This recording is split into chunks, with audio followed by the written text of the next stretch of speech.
You are welcome back to my channel, ladies and gentlemen. My name is Cyrus and this is Toontum Network. In today's episode, we are looking at the corruption index pertaining to African countries. This has been a long debate among Africans as to which African country is the most corrupt on the continent, and every now and then you hear certain names. But before I go ahead to give you the details of my episode today, I want to ask you a question. I'm going to ask you a very simple question which I want you to be sincere in your answer. Without looking up any website or any news outlet, just based on information that you have before my podcast today, which countries would you put on that list of top 10 most corrupt African countries today, 2023? Be honest with me. Leave that list in the comment section below. But according to the major websites today, what are the most corrupt countries in Africa?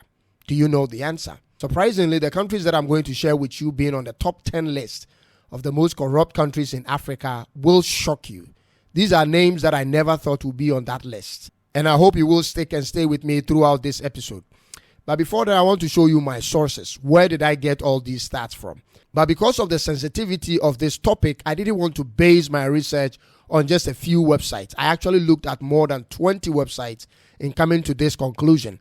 And I'm just going to give you about 5 of them. And these are transparency.org, africa.businessinsider.com, researchgate.net, eastafricamonitor.com, and talkafricana.com. I tried my best to look at independent websites which has nothing to do with politicizing a certain narrative of Africa in order to get at least something closer to what is the reality on the ground. But firstly, let's try to define what corruption is. And this is what I got from the internet.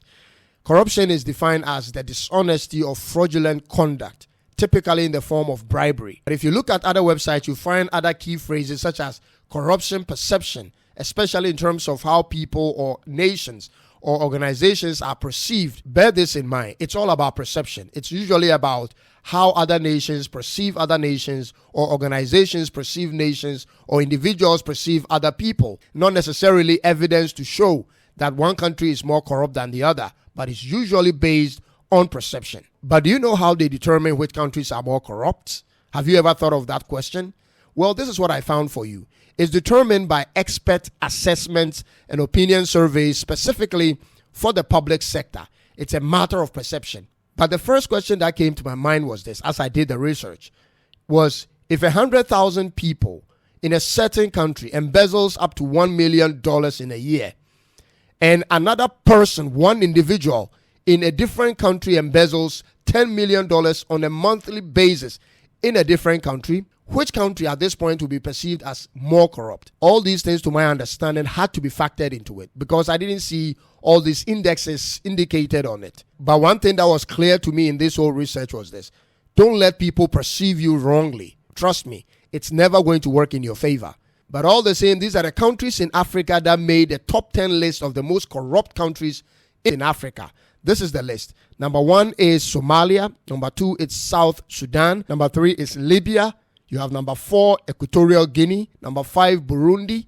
Number 6, Comoros. Number 7, Chad. Number 8, DRC. Number 9, Guinea-Bissau. And number 10, Congo. And I want you to be totally honest with me on this. If I hadn't given you this list today, could you, from on top of your head, giving me any list closer to this? If I just asked you to give me the 10 most corrupt countries in Africa, could you have produced a list similar to somewhere like this, or having at least 5 of these countries feature in your own list? But then again, the second question that came to my mind was this: what has been some of the key conditions among these 10 countries that have made them to be perceived as so corrupt over the years? Because when I did my research on these countries, surprising thing again was they have been on that list or somewhere around that list in the top 10 for more than a decade now. The same countries. So whatever has been there that has made it possible for them to remain as corrupt as they are is still prevalent. Remember, these 10 countries combined has a population of more than 175 million people. So when they are perceived as corrupt, when funds are misappropriated, when monies are being embezzled left, right, center, it is affecting those numbers of people on a regular basis. This is not a fun thing to talk about. So I went on the internet to Google what has been the one condition among these 10 countries that has made it possible to breed such a corrupt society for so many years, and so many answers popped up, some including historical and colonial issues. But thinking about those issues, as a matter of fact, these are countries that have been independent for so long. And so all this attribution of every problem to the white man, I don't buy it. But there was one particular problem that I could put a finger on among these 10 countries and most African countries as the key reason why most African countries are perceived as corrupt. And that was greed.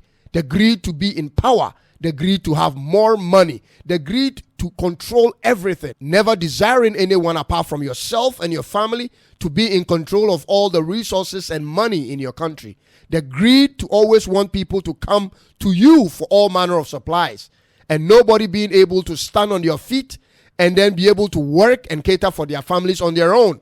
Everybody begging you day in, day out.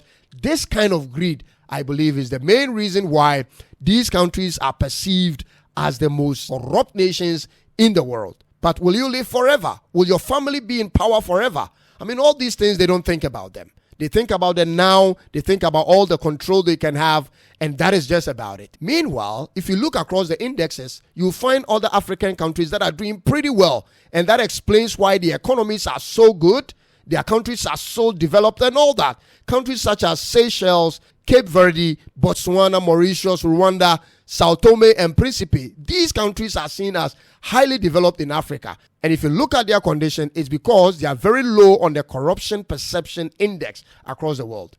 But let me share a personal story of corruption with you.